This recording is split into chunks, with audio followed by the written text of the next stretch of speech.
ভোটের আগে শুভেন্দু অধিকারী কি বলেছিল যে সিভিক ভলান্টিয়ারদেরকে 20,000 টাকা করে বেতন দেবে, প্রতিশ্রুতি দিয়েছিল। দেখুন এখন কি বলছে। তো বেশিরভাগ সিভিক ভলেন্টিয়ার কষ্টে আছেন, মাত্র 9,000 টাকা বেতন, 6 মাস অন্তর রিনিউয়াল হয়। বিজেপিকে আনুন, ওরা ভয় দেখাচ্ছে যে সিভিকের চাকরি চলে যাবে। সিভিকের চাকরি যাবে না, 20,000 টাকা বেতন দিয়ে আপনাদের রেগুলারাইজ করব, 6 মাস অন্তর রিনিউয়াল হবে না।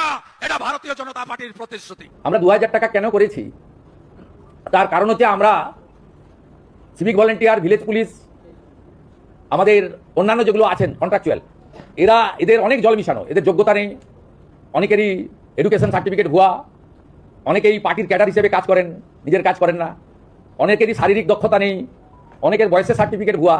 আপনাদের আপাতত 2,000 টাকা দিয়েছি, কিন্তু একটু ঝাড়াই বাছাই হবে। এটা এখন থেকে মেন্টাল প্রস্তুতি রাখতে পারেন। ছাঁটাই হবে না, কিন্তু ঝাড়াই বাছাই হবে, এটা একটা মাথায় রাখতে পারেন। তারপরে আপনারাই বলুন, ভোটের আগে প্রতিশ্রুতি দিয়েছিল এক বলে, আর এখন যদি কথা ঘুরোয় তাহলে আর কিছু করার নেই।